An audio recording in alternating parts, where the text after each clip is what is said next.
तो इस लेक्चर में हम लोग पढ़ेंगे वैदिक सभ्यता के बारे में। पिछले वीडियो में हमने सिंधु सभ्यता को पढ़ा था। मेरा नाम है राधा कृष्णा और अगर आप इस चैनल में नए हैं तो प्लीज़ चैनल को सब्सक्राइब कीजिए और अगर आप सभी को वीडियो अच्छा लगा हो और इन्फॉर्मेटिव लगता हो तो प्लीज़ लाइक कीजिए वीडियो को। आगे बढ़ते हैं वीडियो में और डिस्कस करते हैं वैदिक सभ्यता के बारे में। तो वैदिक काल का विभाजन दो भागों में हुआ था। पहला ऋग्वैदिक काल जो कि 1500 से 1000 ईस्वी पूर्व और दूसरा उत्तर वैदिक काल में हुआ था जो कि 1000 से 600 ईस्वी पूर्व में किया गया था। आर्य जो था सर्वप्रथम पंजाब एवं अफगानिस्तान में आकर बसे थे। मैक्स मूलर जी कहते हैं कि आर्यों का जो मूल निवास था, मूल स्थान था रहने का, वो कहाँ सबसे पहले रहते थे, तो वो बताते हैं कि वो लोग मध्य एशिया में रहते थे। आर्यों ने जो सभ्यता बनाई उसको हम लोग वैदिक सभ्यता कहते हैं। आर्यों द्वारा विकसित सभ्यता ग्रामीण सभ्यता थी, यानी कि गांव के लोग जैसे निवास करते थे, अपना जीवन यापन करते थे, वैसे ही आर्य लोग भी अपना जीवन यापन करते थे। आर्य जिस भाषा में लिखते और पढ़ते थे वो भाषा थी संस्कृत। आर्यों का जो प्रशासनिक इकाई था वो आरोही क्रम से इन 5 भागों में बटा था। वो 5 भाग कौन सा था? कुल, ग्राम, विश, जन एवं राष्ट्र। गांव के मुखिया को हम लोग ग्रामीणी कहते थे और विश का प्रधान जो होते थे वो विशपति कहलाते थे। जो जन के शासक थे यानी जन के ऊपर रहने वाले वो राजन कहलाते थे, उनको राजन कहा जाता था उस वक्त। राज्य के अधिकारियों में सबसे ऊपर जो सबसे प्रमुख थे, सबसे खास, वो पुरोहित जी थे और सेनानी थे। सूत, रथकार तथा कम्मादी नामक अधिकारी जो थे उनको रत्नी कहा जाता था और उनकी संख्या करीब लगभग 12 हुआ करती थी राजा को मिलाकर। परब जो दुर्गपति एवं स्पष्ट जनता की गतिविधियों को देखने वाले गुप्तचर होते थे।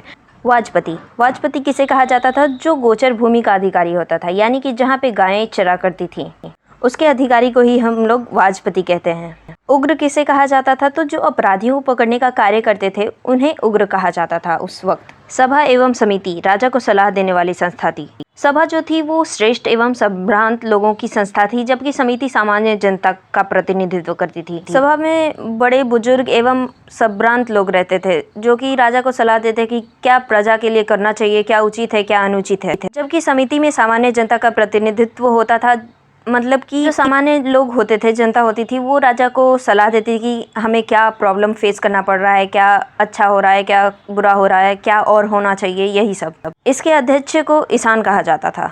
ईशान जो होते थे वो इन सभी के अध्यक्ष होते थे। युद्ध में जो पूरे कबीले का नेतृत्व करने वाले इंसान थे वो होते थे राजा लोग। युद्ध के लिए गविष्ठ शब्द का प्रयोग किया गया है जिसका अर्थ है गायों की खोज। दशराज्य युद्ध का उल्लेख ऋग्वेद के 7वें मंडल में है। यह रावी नदी के तट पर सुदास जी एवं 10 जनों के बीच लड़ा गया था जिसमें सुदास जी विजय हुए थे। आगे बढ़ते हैं हम सब। तो ऋग्वैदिक समाज जो था वो 4 वर्णों में विभक्त था। वो कौन कौन से वर्ण थे? ब्राह्मण, क्षत्रिय, वैश्य एवं शूद्र। यह विभाजन व्यवसाय के आधार पर था।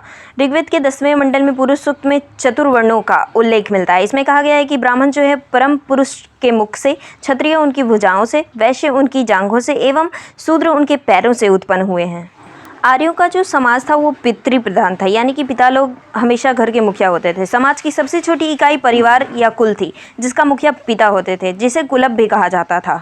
स्त्रियों का कोई विशेष महत्व था नहीं, लेकिन स्त्रियां जो थीं उस काल में अपने पति के साथ यज्ञ कार्य में भाग लेती थीं। उस समय बाल विवाह तथा पर्दा प्रथा का प्रचलन नहीं था। विधवा स्त्री होती थी वो अपने मृतक पति के छोटे भाई यानी कि देवर से विवाह कर सकती थी, ऐसा वहाँ अलाउ था और धर्म उनको यह अनुमति देता था कि वो विवाह करके फिर से अपना वैवाहिक जीवन संपन्न कर सकें।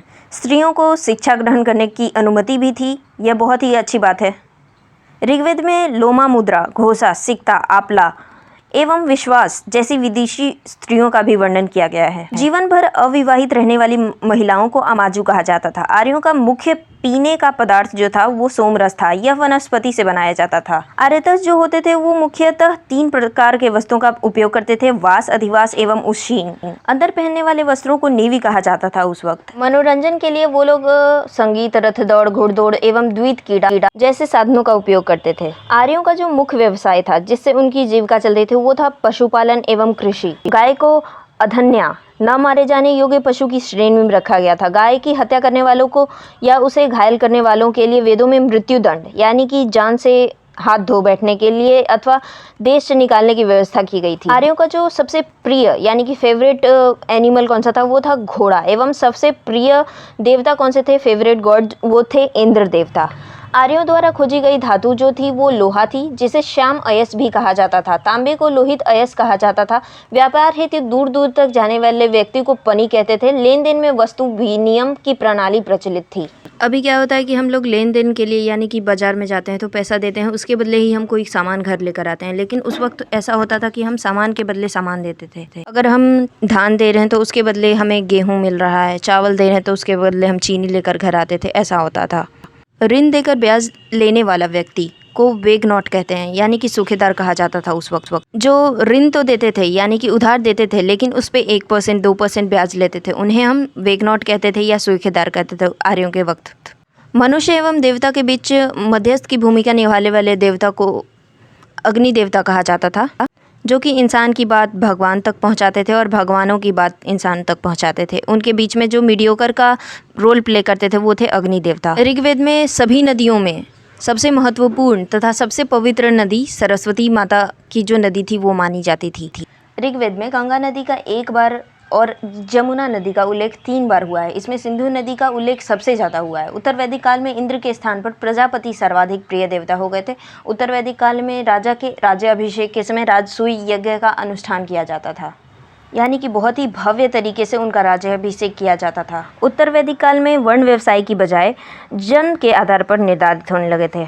उत्तर वैदिक काल में हल को सिरा और हल रेखा को सीता कहा जाता था। उत्तर वैदिक काल में निष्क और शतमान मुद्रा की इकाइयां थीं, लेकिन इस काल में किसी खास भार, आकृति और मूल्य के सिक्कों के चलन का कोई प्रमाण नहीं मिलता है। सांख्य दर्शन भारत के सभी दर्शनों में से सबसे प्राचीन है। इसके अनुसार जो मूल तत्व हैं वो 25 हैं, जिसमें से प्रकृति जो है वो पहला तत्व है। सत्यमेव जयते मुंडकोपनिषद से लिया गया है। इसी उपनिषद में यज्ञ की तुलना टूटी नाव से की गई है। गायत्री मंत्र सवृति नामक देवता को संबोधित है, जिसका संबंध ऋग्वेद से है। उत्तर वैदिक काल में कौशाम्बी नगर एक था, जिसमें पहली बार पक्की ईंटों का प्रयोग किया गया था। महाकाव्य 2 हैं, महाभारत एवं रामायण।